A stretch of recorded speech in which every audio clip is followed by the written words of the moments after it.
and succulent growers, it's Lynn and welcome to today's video. Now in today's video, this is going to be part 2 of the first video I did when I separated a cactus bowl garden that was in dire need of a rescue, a plant rescue. And if you didn't see that video where I separated the bowl garden and divided the plants that was in it, then do check out that video. I'll link that video up above. And what I did, if you watch that video, I had to do a sort of emergency operation on my Mammillaria elongata Copper King here, and I managed to save 3 cuttings, and also my Mammillaria elongata, my Mammillaria fragilis one there as well, and they're sort of going to be drying up before I pot them up as cuttings. But today I'm going to be potting up the 2 plants I took from that bowl garden. And first of all, this is my Echinopsis irisii, or one of them. I've got a few in the polytunnel, and it's got pardon me, a beautiful root system there, very healthy roots, and it's going to need to be potted up in dry soil here and put back into the polytunnel so it can get the cool temperatures in the polytunnel to encourage the buds for the following spring, next spring. And here is one of my aloe javenas, a lovely aloe as well, that was also in that bowl garden, and I'm going to be removing the dead leaves in this video. And I've got the 2 pots here to pot them up in. Happy days, and they're going to go back into the polytunnel, as I mentioned, for the winter. And the soil mix I've made up here, I've made up a cactus and succulent soil mix, and I've used roughly around 3 equal parts of loam-based soil, LOAM. In this case, I've used John Innes number 2, and I've mixed it then with grit and sand. Now I've thrown a little bit of perlite in as well. Normally I just use 3 equal parts, but I've just had a little bit of perlite left, so I've thrown that in too. But it's a well-draining cactus soil, and that's the most important thing you need to use for cactus and succulents. And because it is winter, December time, I'm making sure that the soil is completely dry. I'm potting them up in dry soil. I won't be watering them at all until next spring. As I say, I wouldn't normally be potting up plants in December because it's out of season, but I had to do an emergency on the cactus bowl garden, as you'll see if you've seen that video. If not, do go ahead and watch it. And if you want to know how to make sort of a basic all-rounder cactus and succulent soil, then do check out a video I've made on how to make cactus and succulent soil in 3 easy steps. Links to that video will also be up above. So I've got the pots, clean pots here, and now I'm going to start potting up. I'm going to pot up the Echinopsis first. First of all, just putting up these drainage holes with little bits of stone and crock there, because I'm out of the wire mesh I normally use, so this will have to do for now. And then putting some of the soil in here. Well, so lovely to get potting up, because it's not something I do normally this time of year, but come late winter I'm going to start doing some repotting with some of the cactus that are in need of it in the polytunnel. Because late winter, and by late winter I'm talking about sort of February time, it's sort of pre-spring, and that's okay if I pot the cacti up at that time of year in dry soil, and then gives them a chance to settle for a couple of months before I start watering again. Just show you, just pull this back a wee bit more so you can see what I'm doing a bit better. And there you go, roots in there. So gently placing it in, I'm going to hold it up. And now I'm not using gloves because this isn't a very spiny cactus anyway. I'm fine without gloves. I just prefer to get pricked. Excuse my language. And putting all the soil all around. And as I say, I always tend to use dry soil, cactus soil anyway. If it was the spring or the summertime, slightly damp soil isn't such a problem, but I never, even in the summertime and spring, I don't water for about 10 days to 2 weeks, just to let the roots to acclimatise anyway, in case they got disturbed. I didn't have to disturb the roots on this too much. When I pulled it out from the cactus bowl garden, it came away quite easily.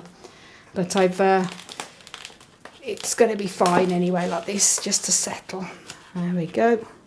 So I can hold it like that, and then what I'm going to do now, blunt end of this spoon, just to press the soil down to make sure all the soil is down the sides.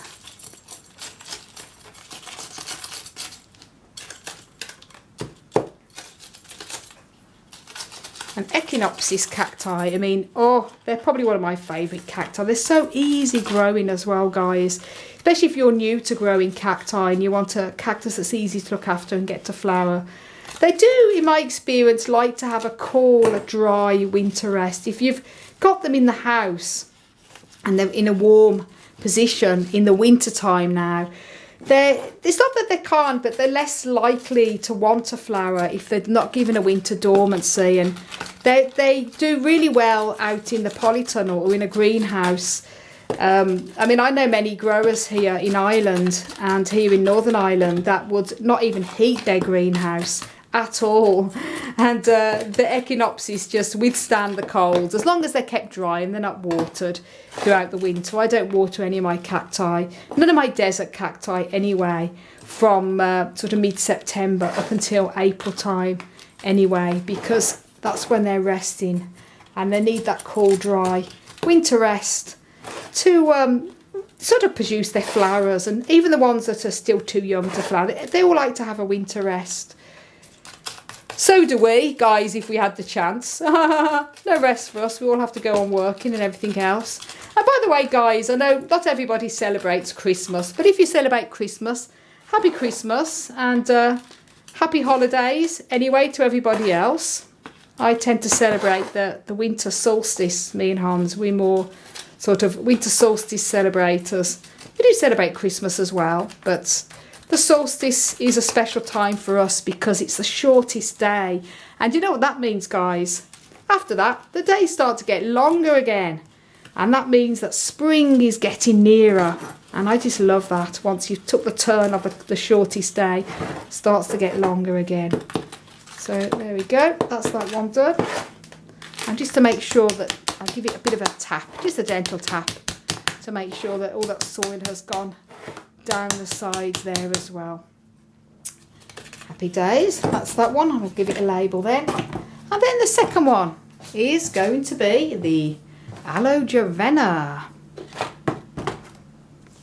Now before I pop this up, I'm going to remove all these dried up leaves here.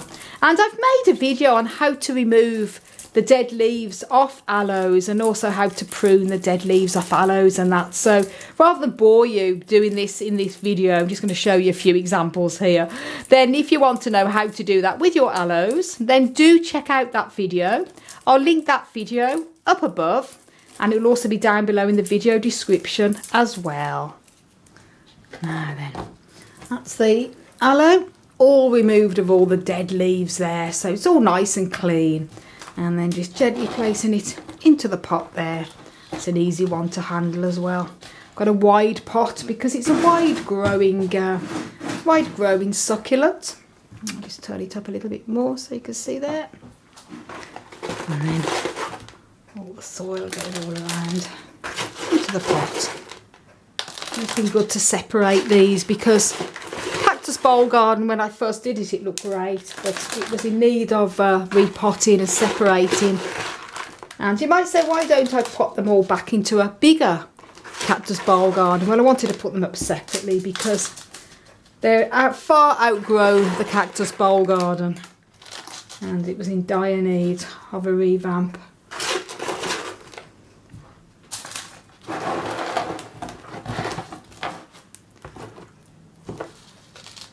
Oh, happy days. Tuck it all in, making sure that all the soil is around the pot. And I'm using the same soil for the aloe as I did for the Echinopsis. I'm just using a general purpose one I make myself, cactus and succulent soil that suits the majority of cacti and succulents. It's very well draining, so it dries out quick, and also when you water the plants it flows through quickly as well. With certain other types of cacti such as Malophophora, Ariocarpus, or other specialised cacti that need sort of slightly different, they do okay in this soil, but sometimes I use a bit more other type of even more well draining soil, but this does work. Again, tap it. Happy days. So there we go, that's two very happy plants, and all I have to do now is label them. So here we go. Echinopsis oecii. and Aloe Juvena.